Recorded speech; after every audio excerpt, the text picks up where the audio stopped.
Hey Casper Warriors, I'm here to prove to you guys that starting chess openings alone won't make you improve your gameplay. And that's what you're going to witness in this video. I was playing against a 2401 rated opponent who started trolling me, or rather laughing at me for playing a dubious opening despite calling myself a coach. So this guy started asking and questioning my credibility, I guess, saying, "What?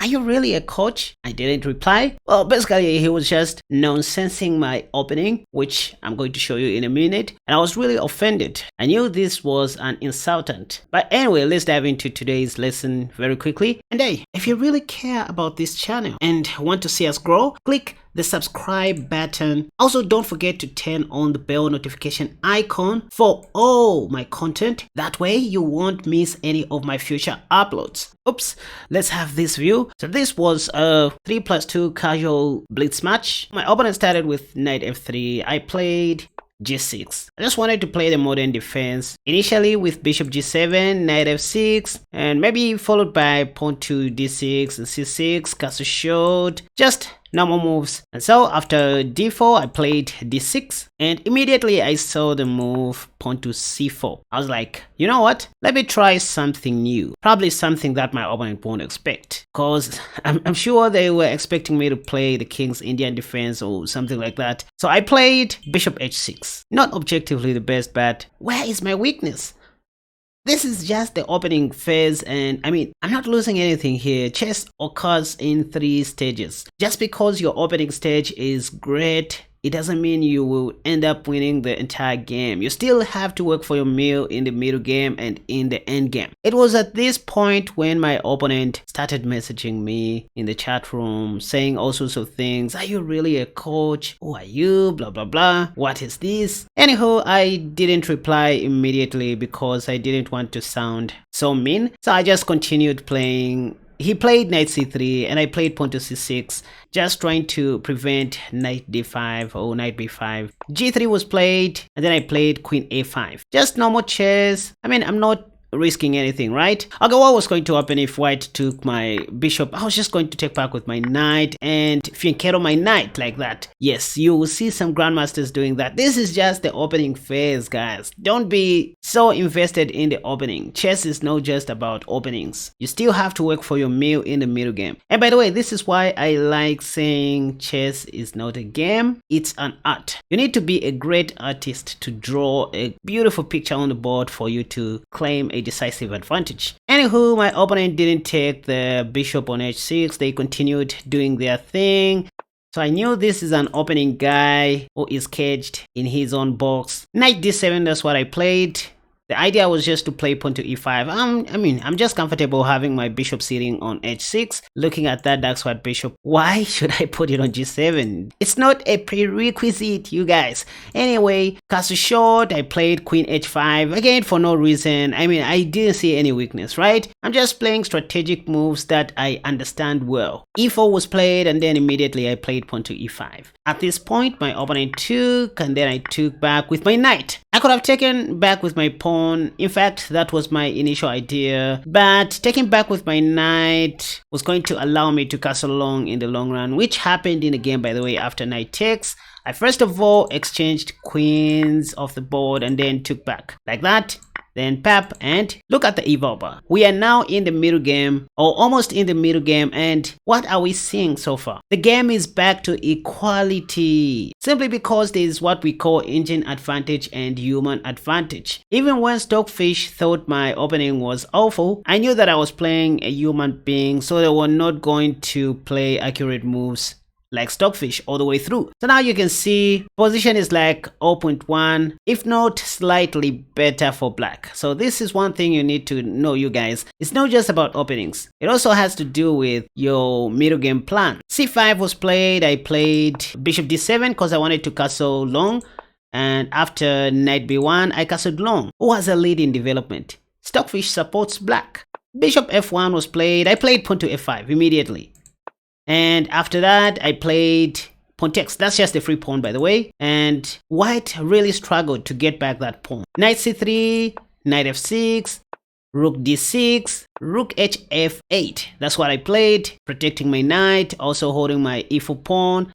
Pap, rook c d1, I played bishop h3. Awesome stuff. Bishop f1, and then I played bishop g4, attacking that other rook. Rook takes, rook takes, rook takes, king takes. The game is now well simplified. Bishop g2, bishop f3. What are we learning so far from this game? Number one, as I said earlier, studying chess openings alone won't make you improve your chess. Oh, that won't make you become a whole round chess player. You know what I mean? Number two, it all comes down to a player who has a more clear plan. I guess you understand that. In this case, I had a more clear plan than my opponent. As you can see, I have a pawn to protect. My pieces are all out. I have space advantage. My king can freely move if I so wish, like that. Bishop h3 was played. I played king c7 because I have a clear plan, despite opening up very poorly. King f1 was played, b6, b4, a5, even though I could have done better, a3, ab, AB, BC, BC, and I played king B7. At this point, you know the idea, right? This is the clear plan I'm talking about, you guys. I mean, what can white even do? They don't even have any meaningful moves. I mean, they can't even attack my c6 pawn. Their knight is limited due to my c6 pawn, which I played in the opening stage, as if I didn't know what I was doing. King e1, king a6, king d2, king a5, bishop e6. Whoop, it was too late. King b4 and my opponent resigned. So you see what I mean? This was a 24-01 rated opponent who couldn't manage to break through. I mean, I was just going to win this pawn for free, by the way, put my king somewhere here, start advancing my pawn. And I mean, there was completely nothing that my opponent was going to do. They didn't have any space or whatsoever. So starting openings alone won't make you a chess champion. For you to be a whole round chess player like Magnus, you need to sharpen your middle game skills and also your end game skills. Most importantly, learn to come up with a more clear plan. The goal shouldn't just be to play a perfect opening. No, that's not how chess works. To prove this to you guys, let me quickly play a bullet game just to make a point. I'm going to play some useless moves in the opening, but I promise I'll do my best to come back into the middle game and probably win the end game as well. What you're about to witness is experience and the importance of solving tactics and chess puzzles rather than depending on openings alone. Okay, so pawn to e4, let's play. What dubious opening can I play? Let me play something very useless. I thought my opponent was going to take. Okay, let me do this.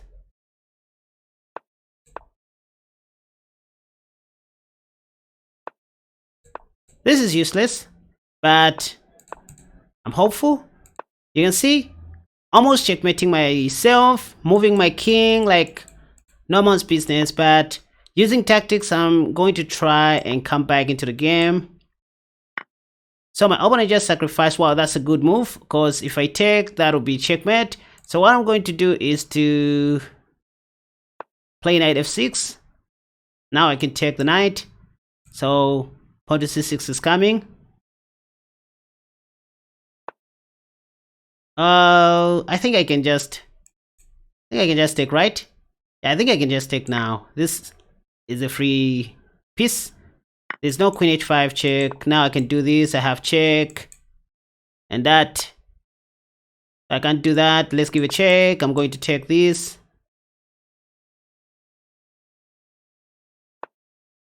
I can do this. So you can see what I'm doing to my opponent. I can do now this, and I'm winning a free piece. You think about it.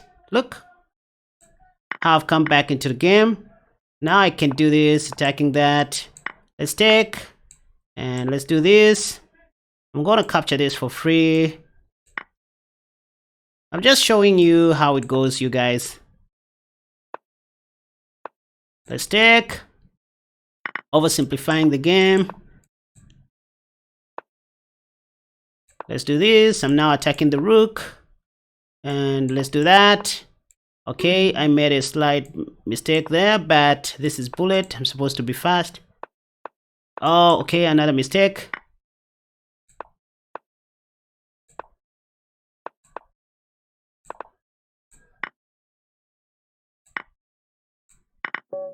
Yep, I won with 1 second. You can see with your own eyes.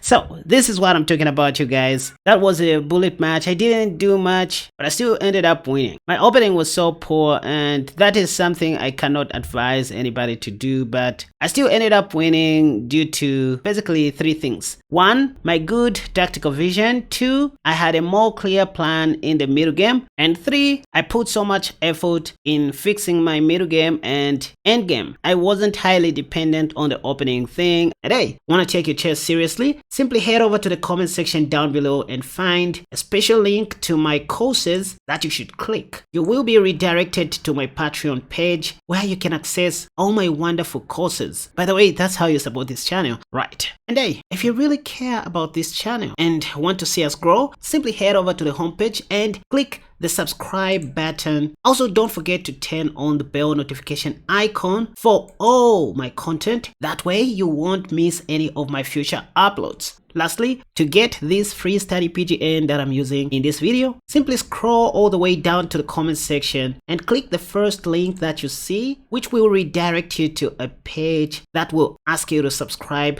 before getting this PGN for free. And that will look like something like this. Right.